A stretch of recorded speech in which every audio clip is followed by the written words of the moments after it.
Srila Prabhupada Lilamrita, 6º volume, eu já fiz minha parte. Ao chegar o mês de junho, em Vrindavana, continuou fazendo muito calor. O céu, que antes estivera bem azul, ficou nublado com a chegada da primeira onda de umidade. Entre o meio-dia e as 4 da tarde, o solo ficava quente demais para se andar de pés descalços. E os residentes de Vrindavana ficavam em casa, deixando de fazer a maior parte de suas coisas de manhã cedo ou tardinha à noite. Até a refeição do meio-dia era excluída da rotina diária, uma vez que o calor tirava o apetite. O Yamuna estava raso e quente, e suas águas pouco alívio proporcionavam. As vacas andavam macilentas por falta de pasto e ração, e ocasionais ventos secos e quentes levavam nuvens de poeira. Moscas e mosquitos morriam no ar. Um dos poucos aspectos agradáveis do verão era o aroma das flores bel, que brotava ao longo dos muros ao redor do jardim de Prabhupada, sobrevivendo de alguma forma ao calor seco. Nos primeiros dias de junho, Srila Prabhupada experimentou alguma esperança de recuperação. Pediu para voltar a fazer passeios de carro pela manhã e, ao ser trazido até o carro, disse: "Em breve descerei isso sozinho e voltarei a caminhar." Seu velho amigo de Allahabad, Sr. Ghosh, veio visitá-lo, diagnosticando que sua doença era causada pela preocupação com os devotos e com o movimento da consciência de Krishna. Srila Prabhupada concordou, porém não obedeceu às ordens do médico, uma vez que para isso ele teria que se submeter à inspeção regular de sua pressão sanguínea, tomar diversos remédios e fazer tratamentos especiais. Contudo, recebendo mensagem de seus servos, ele sentia estar melhorando. Neste ritmo, dizia ele, recuperar-se totalmente após 1 mês e meio. Mas enfatizou: "Não deixarei Vrindavana até que esteja bem." Certa manhã, tendo Srila Prabhupada pedido para ir saudar as deidades, seus servos prontamente transportaram-no em sua cadeira de balanço até a presença de Krishna e Balarama. Sentado em sua cadeira debaixo da árvore Tamala, Prabhupada ergueu os olhos para os irmãos transcendentais enquanto muitas lágrimas corriam por seu rosto. "Eles estão muito bem vestidos", disse ele. Enquanto se deliciava na presença de Krishna e Balarama, desfrutava da sombra suavizante da árvore Tamala. "O empreiteiro queria que cortasse essa árvore", disse ele, "mas eu não permiti. Agora restam poucas árvores Tamala. Esses homens mundanos não entendem nada." Srila Prabhupada passou a descer regularmente todas as manhãs para ver as deidades, um evento que aos poucos transformou-se numa cerimônia diária, envolvendo devotos da ISKCON, bem como visitantes. Prabhupada sentava-se em sua cadeira de balanço debaixo da árvore Tamala, e um devoto liderava o Kirtana, enquanto Prabhupada e todos os devotos respondiam o canto. Para os discípulos de Prabhupada, cantar com ele no pátio de seu templo, em Ramanarete, Vrindavana, era a essência do mundo espiritual. Embora o corpo de Prabhupada estivesse aparentemente doente, ele continuava atento como sempre. E todas as manhãs ele notava quem estava lá e quem não estava. Os devotos passaram a adorar aquela oportunidade especial de associar-se com Prabhupada, sentado em sua cadeira de balanço, contemplando Krishna e Balarama. Os residentes de Vrindavana e os peregrinos também reuniram-se em volta de Prabhupada, muitas vezes ofertando-lhe dinheiro que depositavam aos pés de Prabhupada. Enquanto os energéticos alunos do Gurukula dançavam perante Prabhupada e entravam e saíam peregrinos, prestando-lhe reverências e depositando rúpias a seus pés, e enquanto um de seus secretários o abanava com um grande abano de chamara, Srila Prabhupada mantinha-se sentado numa postura grave, porém simples, com sua atenção fixa em Krishna Balarama. Às vezes ele ia sentar-se no jardim particular adjacente a seu quarto principal, onde um devoto construíra um chafariz de gesso com a forma de um grande lótus rosa. Prabhupada sentava-se na pequena alcova, rodeado por parreiras floridas e refrescado pelo agradável borrifo do chafariz. O macaco, vez por outras, aventurava-se a transpor o muro em direção aos jardins, procurando algo para roubar. E Prabhupada mandava enxotá-lo. De outro modo, ele ficava sentado em silêncio, conversando apenas de vez em quando com um ou dois discípulos. Certo dia, no jardim, Srila Prabhupada recordava a vila simples, porém civilizada, que conhecera na infância. Mencionou as diversas cerimônias observadas por sua mãe durante a gravidez para afastar os perigos ligados ao parto. Embora estivesse com voz baixa e fraca, ele ainda sentia-se inclinado a falar. Cuidava-se tão bem das crianças, disse ele. Hoje esses patifes matam os filhos. Uma vida nada civilizada. Animais de duas pernas. Mesmo hoje em dia, nas aldeias do interior da Índia, pode-se levar uma vida pacífica. Há suficientes cereais, leite, suficiente para todos viverem em paz cantando Hare Krishna. E eles estão indo lá e fazendo essa tal de esterilização. Srila Prabhupada referia-se à política de esterilização compulsória de Indira Gandhi. Um dos devotos presentes acabara de chegar da Bengala Ocidental, onde estivera viajando de barco pelo Ganges, pregando e distribuindo praçada nas aldeias. Srila Prabhupada começou a descrever para ele a maneira como fazem nas aldeias uma bolinha simples com atar, farinha de trigo integral, assando-a no canto de uma fogueira ao ar livre. É a mesma fogueira chamada khandi, alimentada por placas de estrume de vaca seco. Disse Srila Prabhupada. Eles colocam uma panela em cima da fogueira para cozinhar dal.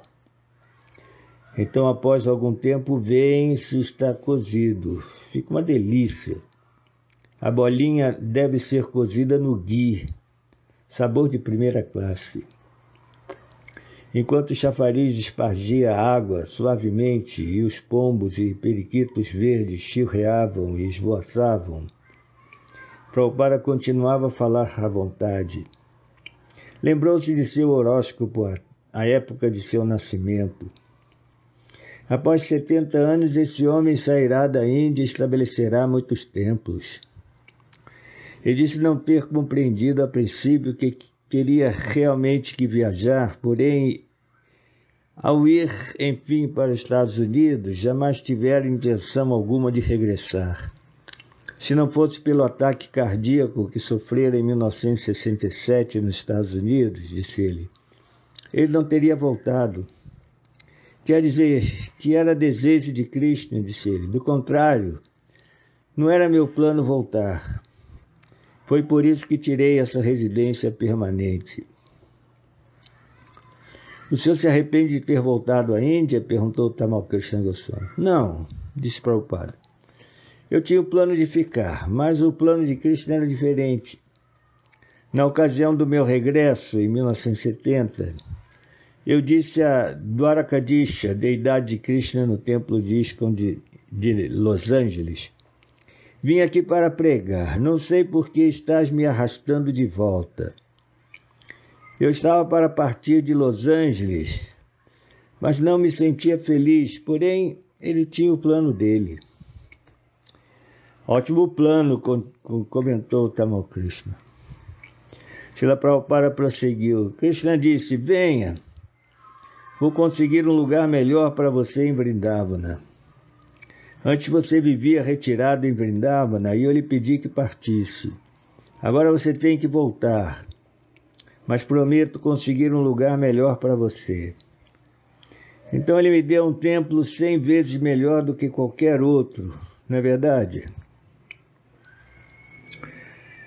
Saiu um artigo intitulado Srila Prabhupada gravemente doente, na primeira página do Times of India. Ao ouvir o artigo, Srila Prabhupada comentou, se não considerassem Bhaktivedanta Swami importante, não imprimiriam isto. Giriraj escreveu para Srila Prabhupada afirmando que muitos simpatizantes já haviam telefonado para o templo de Bombaim pedindo mais informações. Um dos devotos divulgara aqui uma declaração publicada poucos dias depois na terceira página do Times of India sob o título Srila Prabhupada agora melhor. Afinal, Srila Prabhupada estava gravemente doente ou melhor. Se eu viver ou morrer, disse ele, em qualquer um dos casos estarei com Krishna. Porém, confidenciou. Pedi a Krishna que me dê entusiasmo para continuar lutando até a morte.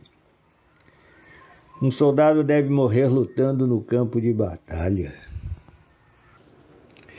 A pedido de Srila Prabhupada, Tamal Krishna estava respondendo toda a correspondência e assinando seu próprio nome como secretário, conforme escreveu numa carta. Em vista das circunstâncias, não é possível ler cartas para Srila Prabhupada. Limito-me a transmitir-lhe as boas notícias que os devotos mandam, de modo que contei-lhes a respeito de sua exitosa reunião no auditório da cidade, bem como de suas outras atividades de pregação. Essas cartas eram quase tão valiosas quanto as de Srila Prabhupada, já que costumavam vir repletas de citações diretas de Srila Prabhupada. Certa noite, Srila Prabhupada mandou chamar todos os sannyasis presentes no templo. Disse que se sentia cansado, mas como um pai feliz de estar com os filhos, ele disse, se vocês vierem ficar comigo, sentir-me-ei melhor. Certo dia, sentado ao lado de Srila Prabhupada, Tamal Krishna pôs-se a descrever os passatempos de Krishna ilustrados na pintura pendurada do lado direito da mesa de prasadam de Srila Prabhupada. A pintura mostrava Krishna e seus amigos vaqueirinhos almoçando. Srila Prabhupada olhou para a pintura e então, cerrando os olhos e pensando na lila, disse, essa é a perfeição máxima da vida. Conclui que qualquer coisa feita sem Krishna é um mero desperdício de tempo. Que pensarão eles disto? As disposições de ânimo de Prabhupada giravam e variavam dentro do reino das emoções e atitudes transcendentais. A alguns dos discípulos que o assistiam, ele disse, penso o seguinte, embora eu seja inútil, estou aceitando tanto serviço de vocês. Não tenho como retribuí-los por isso. Sou pobre sob todos os aspectos, financeira e espiritualmente. Srila Prabhupada, protestou Tamal Krishna, nosso único desejo é servi-lo. Eu sei, replicou Prabhupada, e esta é a única razão pela qual estou vivendo. As coisas estão acontecendo no mundo todo graças ao serviço sincero de vocês. Mas vez por outra, Prabhupada ainda repreendia um discípulo desnorteado. Quando ao vestir Prabhupada, Upendra deu-lhe um lungi pequeno demais, Prabhupada chamou de tolo e patife. E quando Tamal Krishna não veio ter com Prabhupada certa manhã por ter ficado resfriado, Prabhupada censurou. Eu jamais fui negligente no cumprimento do meu dever, disse ele, nem quando fazia negócios. O Dr. Bose gostava muito de mim. Ele dava cheques de 40 mil rúpias para eu assinar. Eu jamais fui preguiçoso ou negligente no cumprimento de meu dever. Eu agia com honestidade e procurava fazer tudo com perfeição. Só fui negligente ao me comprometer com minha jovem esposa. Naquela época, negligenciei meus estudos. As circunstâncias levaram-me a agir assim. Mais tarde, porém, abandonei minha esposa. Meu pai disse ser sorte minha eu não gostar de minha família. Foram tantas as circunstâncias através das quais Krishna me salvou.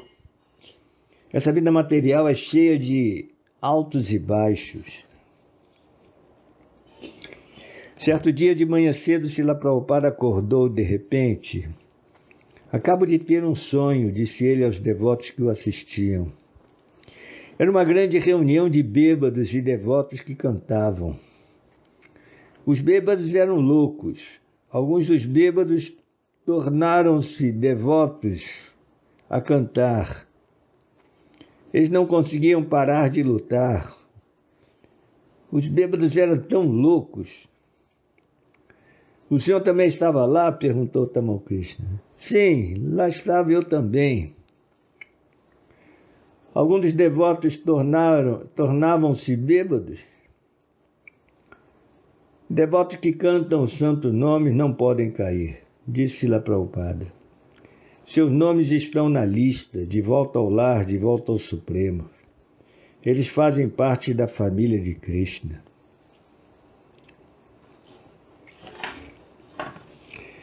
Terminada a reunião do GBC em Vrindavana, Swarupa Damodara viajara para Manipur e Calcutá e agora regressava a Vrindavana para ver Srila Prabhupada. Então logo soube que Swarupa Damodara chegara, Prabhupada pediu para vê-lo. Como de costume, Srila Prabhupada tratou de maneira muito especial e deu-lhe muito tempo e atenção. Desde o primeiro encontro de Prabhupada com Swarupa Damodara, quando Swarupa Damodara era Toldan Singh, um candidato a PhD em Química Orgânica da Universidade de Califórnia, nos Estados Unidos, Prabhupada tivera muito cuidado em cultivar uma relação com ele. Toldan fora criado em Manipur, mas após graduar-se no colégio, viera para os Estados Unidos continuar seus estudos na Universidade da Califórnia. Sentindo-se atraído pelos devotos cantando Hare Krishna nas ruas de Los Angeles, ele visitara o templo. Ao conhecer Srila Prabhupada, ficou convencido de que encontrava um líder espiritual genuíno. A princípio, Toldan mantivera sua postura de representante do mundo do conhecimento científico empírico, e Srila Prabhupada o convidara a participar de suas caminhadas matinais na praia de Venice, em Los Angeles. Dia após dia, Srila Prabhupada debatia com Toldan sobre a origem da vida. Sempre que se dispunha a um debate, Srila Prabhupada olhava à sua volta e perguntava: onde está o cientista? E ao deparar com Toldan, perguntava: então, o que dizem eles? Aí Toldan argumentava que a vida surgira casualmente por intermédio da evolução química. E Srila Prabhupada derrotava o argumento com uma surpreendente demonstração de lógica e bom senso.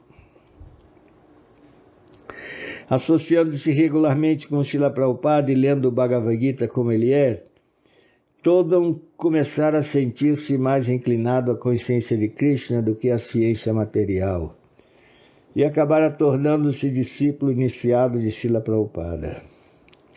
Swarupa Damodara Incentivado por Srila Prabhupada, Swarupa Damodara logo recebera seu PhD e oferecera-se para servir a Srila Prabhupada através de palestras e artigos científicos contra as teorias modernas da ciência ateísta. Srila Prabhupada sabia da poderosa influência que a ciência exercia sobre as pessoas em toda parte e estava preparado para combater a propaganda ateísta deles. Ele sabia que Bhagavad Gita era a ciência suprema e via quão abusivamente preconceituosas eram muitas das suposições científicas modernas. Apesar de toda a sua elaborada terminologia técnica e fé no método científico, na realidade os cientistas ignoravam a origem e o objetivo da vida. Swarupa Damodara e alguns outros devotos com formação universitária fundaram o Instituto Bhaktivedanta e, trabalhando em círculos acadêmicos, procuravam estabelecer a base científica da consciência de Krishna. Srila Prabhupada ficara especialmente satisfeito quando, num grande encontro de cientistas, Swarupa Damodara desafiara um cientista laureado com prêmio Nobel, defensor da teoria de que a vida era um fenômeno que ocorria num determinado nível de complexidade química. Se eu lhe der os elementos químicos necessários, perguntara-lhe Swarupa Damodara, o senhor considerará produzir vida? E o cientista embaraçado replicara, não sei. Srila Prabhupada referia-se repetidas vezes a esse incidente em suas conversas e palestras. Srila Prabhupada costumava elogiar o trabalho de Swarupa Damodara e do Instituto Bhaktivedanta e agora garantia-lhes que a BBT forneceria capital para seus projetos de impressão, pesquisa e construção. Ele dera-lhes os argumentos que agora eles desenvolviam com linguagem científica. Swarupa Damodara viera associar-se mais com Srila Prabhupada e, após prestar-lhe reverências, presenteou Srila Prabhupada com diversas flores de lótus rosadas. Srila Prabhupada pegou uma delas em sua mão e abriu-lhe as pétalas. Mandou que seu secretário levasse as outras para ofertá-las às deidades. Swarupa Damodara também trouxera abacaxis maduros para Prabhupada, que logo pediu um copo de suco fresco de abacaxi. Swarupa Damodara estava providenciando uma conferência de cientistas em Vrindavana para discutir a origem da vida. Ele vinha se encontrando com diversos cientistas e professores, muitos dos quais haviam mostrado interesse na abordagem de Swarupa Damodara e gostariam de participar da conferência. Swarupa Damodara leu para Prabhupada o prospecto que elaborara, anunciando a conferência vindoura. Prabhupada ouviu em silêncio e no final disse, todas as glórias a Swarupa Damodara. Eles voltaram a se encontrar à tarde. Parecia que Prabhupada nunca estava cansado ou indisposto demais para conversar com Swarupa Damodara sobre as maneiras de derrotar a ciência materialista. As conversas de Swarupa Damodara com os cientistas estavam enchendo-o de esperança. Ele disse a Prabhupada, acho que eles estão interessados no programa que estamos fazendo. Caso contrário, não perderiam tempo discutindo. Alguns deles acham que nossa abordagem é excepcional. Não existe outra proposta igual a essa, disse Srila Prabhupada. Eles acham que Deus é algo místico e inatingível. Especialmente a teoria de Darwin, esse patife. Estão virando animais e acham que todos são animais. Esse patife os convenceu. Seu avô foi um macaco. Como poderiam eles tornar-se filhos de um macaco? Mas é o que está acontecendo. Esse Darwin é um grande patife. E essa teoria é considerada o maior princípio de antropologia no mundo inteiro. Portanto, os cientistas devem reunir-se para pronunciar contra essa teoria de Darwin. No dia da chegada de Swarupa Damodara a Vrindavana, as primeiras chuvas também chegaram, indicando o fim do verão e o início das monções. Prabhupada e Swarupa Damodara continuavam conversando durante a temporada de grandes pancadas de chuva. Prabhupada disse que a teoria revolucionária védica havia sido apresentada no Padma Purana milhares de anos antes de Darwin. Se conseguirmos que alguns grandes cientistas fiquem do nosso lado, disse Swarupa Damodara, pelo menos alguns, já será suficiente. É isso que estou pedindo, disse Prabhupada. Tamal Krishna, imaginando que Prabhupada estivesse cansado depois de 2 horas de conversa, interrompeu-os. O senhor gostaria de entrar num grupo de Kirtana agora, Srila Prabhupada? Mas Prabhupada corrigiu. O que estamos fazendo agora é Kirtana. As pessoas precisam entender o que é Kirtana. Qualquer assunto relacionado a Krishna é Kirtana. Shukadeva Goswami alcançou a perfeição fazendo Kirtana. Mas que tipo de Kirtana ele fez? Ele falava o Bhagavatam, respondeu Tamal Krishna. Sim, disse Prabhupada. Vocês pensam que só fazemos Kirtana quando tocamos tambores e cártulas. Mas qualquer coisa que façamos aqui é Kirtana. Em nosso caso, não há vínculos materiais. Não estamos conversando sobre como expandir nossos negócios e desfrutar de mulheres e vinhos. Não é essa a nossa meta. Ka Uttama Shloka Gunanovada. Estamos tentando estabelecer Krishna. Isso é Kirtana. Shravana Kirtana Vishnu. Você conhece esse verso? Tomando aquela observação como uma deixa, Swarupa Damodara continuou a falar, falando sobre os cientistas com os quais ele se encontrara e que ficaram interessados na conferência intitulada A Origem da Vida. Estou achando que o título de nossa conferência, disse ele, devia ser Conferência Bhaktivedanta Vijnana de Vrindavana. Não, disse Srila Prabhupada, eles encararão isso de outra maneira, achando que Bhaktivedanta não é um jnani. Não levarão a coisa séria, porque Bhaktivedanta Swami não é um cientista. Um dos devotos disse que, na verdade, Bhaktivedanta indicava a ciência suprema. E Srila Prabhupada concordou, porém disse que era muito difícil o homem comum compreender Bhakti. Por que não a vida vem da vida? Perguntou Prabhupada. E Swarupa Damodara logo concordou com o novo título. Faça algo extraordinário, disse Prabhupada. Não somos apenas uma classe de mágicos como os outros yogis. Dispomos de dinheiro, inteligência e posso dar-lhes inspiração. Segundo os frequentes comentários de Srila Prabhupada sobre sua condição física, não tinha a menor importância, nem para ele mesmo, nem para os seus seguidores.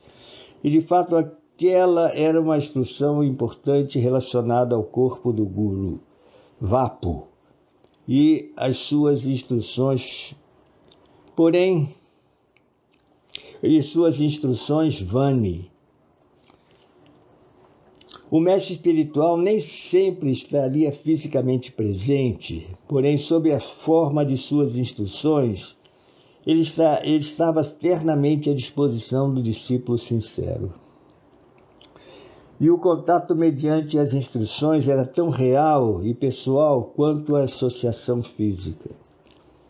De fato, o êxtase do serviço à distância era maior. Os Shastras afirmam que, embora o corpo do devoto puro seja espiritual, sua presença física no mundo material é temporária. Como Srila Prabhupada dissera a respeito de Bhaktisiddhanta Sarasvati, seu desaparecimento queria dizer que ele fora servir a Krishna em outro lugar. Srila Prabhupada instruíra seus discípulos a respeito do corpo do mestre espiritual em seu livro Néctar da Instrução. Estando situado em sua posição consciente de Krishna original, o devoto puro não se identifica com o corpo. Não se deve encarar tal devoto a partir do ponto de vista materialista. Na verdade, não se deve levar em conta se o devoto tem um corpo nascido em família inferior, um corpo feio, um corpo deformado ou um corpo doente ou inválido. Segundo a visão comum, semelhantes imperfeições podem parecer proeminentes no corpo de um devoto puro, porém, a despeito desses defeitos aparentes, nada pode poluir o corpo de um devoto puro. Ele é exatamente como as águas do Ganges, que às vezes, durante a estação das chuvas, enchem-se de bolhas, espuma e lama. As águas do Ganges não ficam poluídas. Aqueles que são avançados em compreensão espiritual hão de banhar-se no Ganges sem considerar a condição da água. Os devotos que trabalhavam intimamente com Srila Prabhupada não achavam que ele estava se deteriorando. Qualquer que fosse a aparência dele, aquela era apenas outra oportunidade que ele lhes dava de servi-lo. Se ele quisesse comer ou não quisesse comer, se estivesse satisfeito ou insatisfeito, se parecesse estar bem ou mal, eles reagiriam conformemente por dever e por amor. Essa disposição de espírito ficava cada vez mais proeminente à medida que Srila Prabhupada dependia cada vez mais de seus discípulos para ajudá-lo a executar todas as suas funções. Segundo dissera, ele permanecia neste mundo só para satisfazer os desejos sinceros que seus discípulos tinham de servi-lo. Todavia, ele continuava a enfatizar que o serviço deles à sua forma física não era tão importante quanto eles seguirem suas instruções. Quando 2 dos sannyasis de Prabhupada vieram despedir-se dele, ele sorriu satisfeito e disse: "Pode ser que eu fique, pode ser que eu parta, mas em meus livros viverei para sempre." Ao ficar sabendo que havia distribuído 40.000 livros de capa dura em uma semana, ele disse: "Se a distribuição de livros aumentar, jamais morrerei, viverei séculos e séculos." Tamal Krishna observou que os relatórios de distribuição de livros eram uma espécie de notícia que não dava dor de cabeça a Prabhupada. E Prabhupada abriu um belo sorriso. "Não", disse ele, "isso é minha vida." Mas certo dia, sentado no jardim com Tamal Krishna, Swarupa Damodara e outros devotos, Srila Prabhupada ficou muito perturbado a descobrir um erro em um de seus livros já publicados. Tamal Krishna estava lendo em voz alta um verso do primeiro canto que começava assim: "Munaya Sadhu Pristoham." Srila Prabhupada mandou ler os sinônimos. Tamal Krishna leu: Munaya, os sábios. Sadhu, isto é relevante. Prista, perguntaram. Sadhu? Perguntou Srila Prabhupada. Daquela maneira ele descobriu um erro imprudente cometido pelos editores de sânscrito. Sadhu significa devoto, e não isso é relevante. Srila Prabhupada ficou muito zangado e denunciou os sânscritólogos patifes. Basta um pouco de erudição, disse ele, para a coisa ficar perigosa. Eles logo pensam que já são grandes eruditos. Eu cuido disso. E eles logo pensam que já são grandes eruditos. E aí escrevem todas as classes de disparate. Ele continuou falando sobre o erro durante meia hora. Estava perturbado. Mandou que Tamal Krishna escrevesse urgente para a BBT, de modo a conter aquela especulação de seus discípulos. Alterar seus livros em nome do trabalho de edição. Os devotos ficaram perplexos ao ver Prabhupada tão irado. Minutos antes, ele estava desfrutando pacificamente de uma leitura do Srimad Bhagavatam em seu jardim. Tal alteração era algo muito sério, disse ele, pois modificava o significado. Mesmo que os acharyas autorizados cometessem um erro, disse ele, esse erro não seria modificado. Isso é Arsha Prayoga. Os acharyas são honrados dessa maneira. A forte reação de Srila Prabhupada àquele único erro impresso novamente enfatizava a grande importância de seus livros. Tudo o que eu quis dizer, explicou ele, eu o disse em meus livros. Se eu viver, direi alguma coisa a mais. Se vocês querem conhecer-me, leiam meus livros.